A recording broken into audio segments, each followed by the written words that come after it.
চীন হয়তো সূচ থেকে গাড়ি পর্যন্ত সব জিনিস তৈরি করে পৃথিবীতে পাঠায়, কিন্তু তার নিজের কাছে এমন একটি জিনিসের অভাব রয়েছে যা শুধু আমেরিকার কাছেই আছে। 2 এপ্রিল 2025 তারিখে আমেরিকার প্রেসিডেন্ট ডোনাল্ড ট্রাম্প হোয়াইট হাউসে একটি বড় লাল কার্ড নিয়ে মিডিয়ার সামনে আসেন। এই লাল কার্ডে কিছু দেশের নাম এবং তাদের শুল্কের হার লেখা ছিল। প্রেসিডেন্ট ট্রাম্প এক এক করে সব দেশের হার পড়ে শোনান, আর তার সাথেই পুরো বিশ্বে একটি আতঙ্কের ঢেউ ছড়িয়ে পড়ে। আমেরিকা সহ পুরো বিশ্বের স্টক মার্কেট ক্র্যাশ করে যায়, কারণ এটি একটি বিশাল যুদ্ধের ইঙ্গিত ছিল। এমন একটি যুদ্ধ যেখানে অস্ত্র হবে ক্ষমতা, এবং সেই অস্ত্রের গোলাবারুদ হবে অর্থ। হ্যাঁ, একে আমরা ট্রেড ওয়ার বা ট্যারিফ ওয়ারও বলতে পারি। ডোনাল্ড ট্রাম্প এমন একটি পরোক্ষ চাল দিয়েছেন যা বিশ্বের সবচেয়ে শক্তিশালী বাণিজ্যিক দেশ চীনকে হাঁটুতে বসিয়ে দিতে পারে। যদি এই বাণিজ্য যুদ্ধ হয়, তাহলে কার পাল্লা ভারী হবে, চীন নাকি আমেরিকা?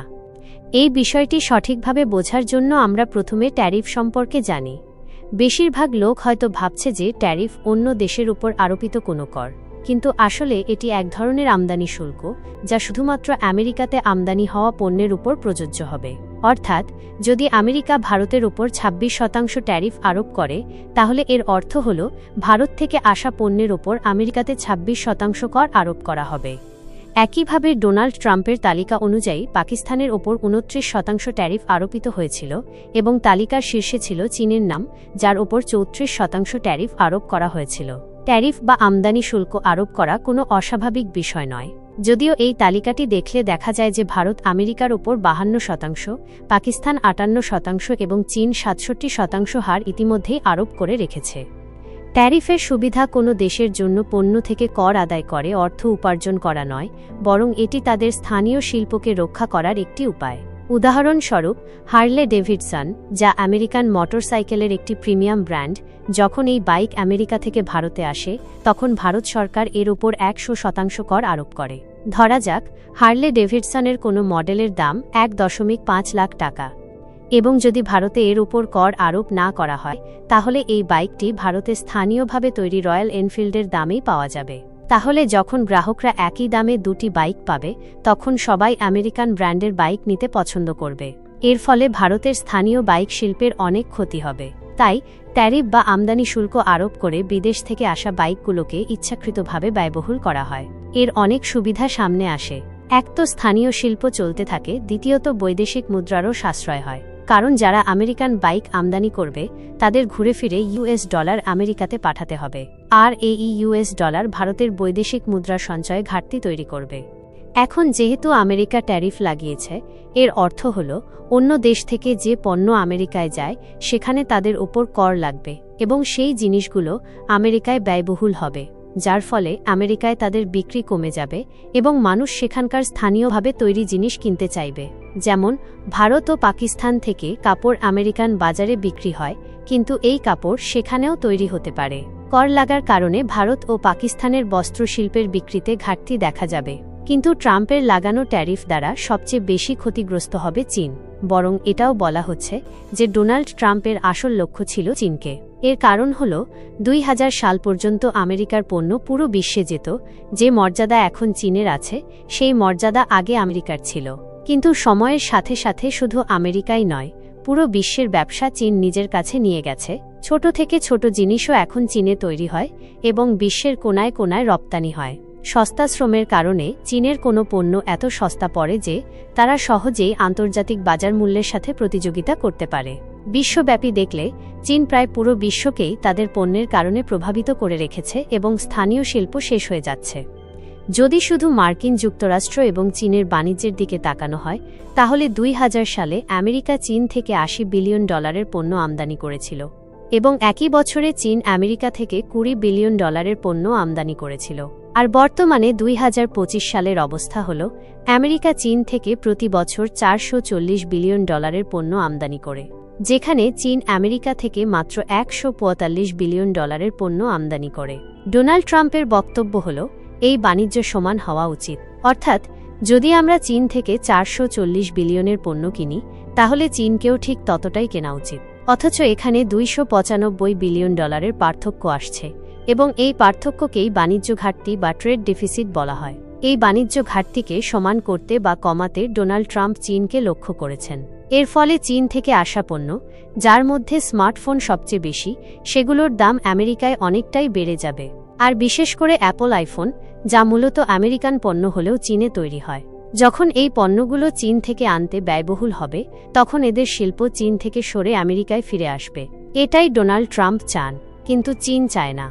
আপনি শুধু দেখুন আমেরিকান টেক জায়ান্ট অ্যাপেলের যত পণ্য আছে, আইফোন থেকে শুরু করে অ্যাপল ওয়াচ পর্যন্ত, তার বেশিরভাগই চীনে তৈরি হয়। এছাড়াও টেসলার গাড়ি, ডেল ও এইচপির ল্যাপটপ, নাইকি ও স্কেচার্সের জুতো, এলজিটি ও জিপির অ্যাক্সেসরিজ, ব্ল্যাক অ্যান্ড ডেকার ও স্যানেলের পণ্য এবং এমনকি মেটেল বা এইচএসপি প্রো এর মতো আমেরিকান কোম্পানির খেলনাও চীনে তৈরি হয়। যদি এই সমস্ত কোম্পানি তাদের নিজেদের প্ল্যান চীন থেকে সরিয়ে আমেরিকায় ফিরিয়ে আনে, তাহলে আমেরিকাকে প্রতি বছর চীন থেকে প্রায় $200 বিলিয়ন কম পণ্য আমদানি করতে হবে এবং বাণিজ্য ঘাটতি 295 থেকে কমে মাত্র 80 বা 90 বিলিয়ন ডলারে চলে আসবে। কিন্তু অবশ্যই আমেরিকার একদিকে লাভ হবে, কিন্তু আমেরিকায় উৎপাদন ব্যয় বেশি হওয়ার কারণে এই পণ্যগুলো বেশি ব্যয়বহুল হবে এবং ঘুরে ফিরে এই কোম্পানিগুলোরই ক্ষতি হবে। কিন্তু এমন মনে হচ্ছে যে ডোনাল্ড ট্রাম্প চীনের একচেটিয়া আধিপত্য যে কোনো মূল্যেই ভাঙতে চান, এমনকি যদি তার নিজেরই ক্ষতি হয়। অন্যদিকে চীনও এটি চায় না এবং এই কারণেই যখন ট্রাম্প চীনের পণ্যের উপর কর বাড়িয়ে দিলেন, তখন চীনও আমেরিকান পণ্যের উপর অতিরিক্ত কর লাগিয়ে দিল এবং এখন এই বিষয়টি একটি বাণিজ্য যুদ্ধের রূপ নিচ্ছে বলে মনে হচ্ছে। চীনা প্রেসিডেন্টও পিছপা হচ্ছেন না, ডোনাল্ড ট্রাম্পেরও কোনো উদ্দেশ্য মনে হচ্ছে না। দুই দেশ একে অপরের উপর এত বেশি কর আরোপ করেছে যে চীন থেকে যদি কোনো জিনিস $10 আসে, তাহলে এখন তার দ্বিগুণ দামে আসবে এবং চীনেও একই অবস্থা। কিন্তু এখানে দেখতে হবে এই দুই শক্তির মধ্যে কার পাল্লা বেশি ভারী। এই বাণিজ্য যুদ্ধে যে দীর্ঘকাল টিকে থাকতে পারবে, জয় তারই। দেখা যায় আমেরিকা চীন থেকে বেশিরভাগ টেক আইটেম আমদানি করে, অর্থাৎ মোবাইল ফোন, ল্যাপটপ, ইলেকট্রনিক্স বা খেলনা। যদি এই পণ্যগুলো কিছুদিন আমদানি নাও করা হয়, তাহলে আমেরিকার খুব বেশি ক্ষতি হবে না। অথবা যদি অন্য কোনো দেশ থেকে এই পণ্যগুলো আমদানি করা হয়, তাহলে বড়জোর সেগুলো কিছুটা ব্যয়বহুল হবে। কিন্তু চীন আমেরিকা থেকে এমন একটি জিনিস আমদানি করে যা ছাড়া চীনের পক্ষে চলা খুব কঠিন। হ্যাঁ, আর এই পণ্যটি হয়তো আগামী মাসগুলোতে চীনের জন্য বড় সমস্যা তৈরি করতে পারে। আসুন জানি, চীনের মোট জনসংখ্যা 141 কোটি, অর্থাৎ আমেরিকার জনসংখ্যার থেকে 315% বেশি। এই অতিরিক্ত জনসংখ্যার খাদ্যের চাহিদা পূরণের জন্য অবশ্যই বেশি খাদ্যের প্রয়োজন। আর সবচেয়ে মৌলিক জিনিসগুলো হলো গম ও চাল।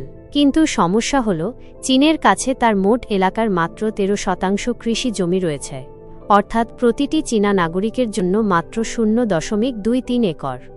এই জমিতে বেশিরভাগ ক্ষেত্রে শুধু গম ও চাল উৎপাদন করা হয়, যাতে মৌলিক খাদ্যদ্রব্য বিদেশ থেকে আমদানি করতে না হয়। কিন্তু এগুলো তো শুধু মৌলিক জিনিস। চীনে শূকরের মাংস খুব বেশি খাওয়া হয়, এত বেশি যে পুরো বিশ্বে সবচেয়ে বেশি শূকর। 2024 সালের রেকর্ড অনুযায়ী চীনে 40 কোটিরও বেশি শূকর আছে, অর্থাৎ আমেরিকায় মানুষের জনসংখ্যার চেয়েও বেশি শূকর চীনে পাওয়া যায়। পুরো বিশ্বে শূকরের মাংসের ব্যবহার একদিকে আর চীনের একদিকে। এখন স্পষ্টতই এই 40 কোটি শূকরের খাওয়ার জন্য কিছু তো দরকার, যার জন্য তাদের ভুট্টা দেওয়া হয় চিনির জন্য এবং সয়াবিন দেওয়া হয় প্রোটিনের জন্য। তাদের খাদ্যে 60% ভুট্টা এবং 40% সয়াবিন থাকে। ভুট্টার 80% উৎপাদন চীনেই হয়, বাকি 20% ইউক্রেন থেকে আমদানি করতে হয়। কিন্তু সয়াবিন এমন একটি পণ্য যা শুধুমাত্র আমেরিকা ও ব্রাজিল থেকে আমদানি হয়। প্রতি বছর শূকরের খাদ্যের জন্য চীন আমেরিকা থেকে 5 কোটি টন সয়াবিন আমদানি করে এবং এই পণ্য অন্য কোথাও থেকে আমদানি করাও কঠিন, কারণ সয়াবিন এমন একটি ফসল যার উৎপাদন কৃষকদের বেশি লাভ দেয় না। এক একরে মাত্র 1500 কেজি সয়াবিন হতে পারে, যেখানে ভুট্টার কথা বললে এক একরে 6000 কেজি। এই ফসল শুধুমাত্র সেখানেই হতে পারে যেখানে কৃষিজমি খুব বেশি ফাঁকা পড়ে আছে, যেমন আমেরিকা, কারণ আমেরিকার জনসংখ্যা খুব কম এবং জমি খুব বেশি। একজন আমেরিকান নাগরিকের ভাগে প্রায় 1.25 একর জমি আসে, যা চীনা নাগরিকের তুলনায় 400% বেশি। এই কারণেই আমেরিকা শুধুমাত্র নিজের খাদ্যের চাহিদা পূরণ করে না, বরং এর পরেও এত জমি বেঁচে যায় যেখানে সয়াবিন লাগিয়ে চীনে রপ্তানি করা হয়। এখন এমন নয় যে শূকর সয়াবিন ছাড়া আর কিছু খায় না। চীন আগেই এই বিপদ অনুমান করেছিল এবং তারা তাদের খাদ্যে বিকল্প জিনিসও যোগ করে দেখেছে, যেমন ক্যানোলা বীজ। এগুলো সয়াবিনের চেয়ে সস্তা হলেও এদের হজম ক্ষমতা কম, তাই বেশি খাবার দিতে হয়, অর্থাৎ মোট খরচ বেশি হয়। তারা চীনাবাদাম বা সূর্যমুখী বীজও চেষ্টা করেছে, কিন্তু এগুলোতে সয়াবিনের মতো এত বেশি প্রোটিন থাকে না, যার জন্য অতিরিক্ত সাপ্লিমেন্ট দিতে হয়, যা আরও বেশি খরচসাপেক্ষ। বর্তমানে চীনে একটি নতুন পরীক্ষা চলছে, যেখানে পোকামাকড় চাষ করা হবে এবং তারপর সেই পোকামাকড় শূকরকে খাইয়ে তাদের প্রোটিনের চাহিদা পূরণ করা হবে। কিন্তু এখনও পর্যন্ত এই পরীক্ষা তার টেস্টিং পর্যায়ে রয়েছে। এছাড়াও চীন একটি বাণিজ্য উদ্বৃত্ত দেশ, অর্থাৎ এখানে যত জিনিস তৈরি হয় চীন একা তা ব্যবহার করতে পারে না। টিকে থাকার জন্য তাদের পণ্য যে কোনো মূল্যে বিশ্বকে বিক্রি করতেই হবে। বাণিজ্য উদ্বৃত্ত অর্থনীতির সবচেয়ে বড় ক্ষতি হল তাদের হারানোর অনেক কিছু থাকে। অন্যদিকে আমেরিকা, যা একটি ভোক্তা বাজারে পরিণত হয়েছে, তার কাছে কেনার অনেক বিকল্প রয়েছে। যদি তারা চীন থেকে না কেনে, তবে অন্য কোথাও থেকে কিনে তাদের চাহিদা পূরণ করতে পারে। ডোনাল্ড ট্রাম্প তার আগের মেয়াদেও চীনের ওপর শুল্ক আরোপ করেছিলেন এবং সেবারেও স্পষ্টভাবে দেখা গিয়েছিল যে চীন হেরে যাচ্ছে এবং এবারও একই রকম আশা করা হচ্ছে। ডোনাল্ড ট্রাম্পের কাছে সেই সমস্ত কার্ড রয়েছে যা দিয়ে তিনি চীনকে ব্ল্যাকমেইল করতে পারেন এবং সম্ভবত চীনও এটি সম্পর্কে ভালোভাবে অবগত। এই ভিডিওর প্রোডাকশনের সময় খবর এসেছে যে ট্রাম্প বাকি সব দেশের উপর শুল্ক 90 দিনের জন্য স্থগিত করেছেন, কিন্তু চীনের শুল্ক বাড়িয়ে 125% করে দিয়েছেন, যা প্রমাণ করে যে এই শুল্কগুলো আসলে চীনের জন্যই আরোপ করা হয়েছিল। এই পুরো বিষয়ে আপনার কি মতামত আমাকে মন্তব্য বিভাগে অবশ্যই জানাবেন।